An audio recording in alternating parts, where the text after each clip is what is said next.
মেক্সিকোর ১১ জন খেলেছে আর দক্ষিণ আফ্রিকার হয়ে খেলেছেন একজন, তিনি গোলরক্ষক রনওয়েন উইলিয়ামস। মানুষ নয়, বনে গিয়েছিলেন আফ্রিকার ঢাল। তিনি না থাকলে গোল হজমের সংখ্যাটা ২-এর জায়গায় ৪ও হতে পারত। মেক্সিকোর নজরকাড়া গতি আর রক্ষণ ভেদ করা আক্রমণ দেখে বোধহয় কিছুটা থমকে গিয়েছিল দক্ষিণ আফ্রিকা। র্যাঙ্কিংয়ে ব্যবধান বিশাল, তবে লড়াই তো করতে হবে, সেটাই যেন ভুলে গিয়েছিল আফ্রিকার বাকি ১০ জন।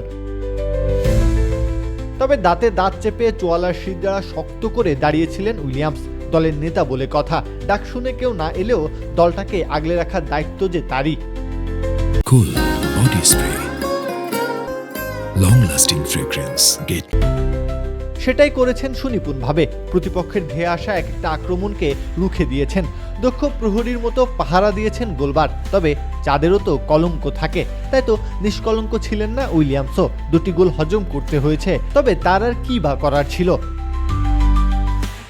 মেক্সিকো ছেলে খেলা করেছে আফ্রিকার রক্ষণভাগ নিয়ে, যেন চাইলেই ঢুকে পড়া যায়, দুর্গ জয় করা যায়। কখনো কখনো সেই পথ রক্ষণ আগলে রাখার দায়িত্বে থাকা ডিফেন্ডাররাই দেখিয়ে দিয়েছে মেক্সিকোকে। তবে নিজের সত্তা দিয়েই আফ্রিকাকে বাঁচানোর চেষ্টা করেছেন উইলিয়ামস। ২টি নিশ্চিত গোল বাঁচিয়ে দিয়েছেন। পরাজিত হলেও তাই মাথাটা তার উঁচুই থাকবে। প্রত্যহ কাব্য, খেলা ৭১।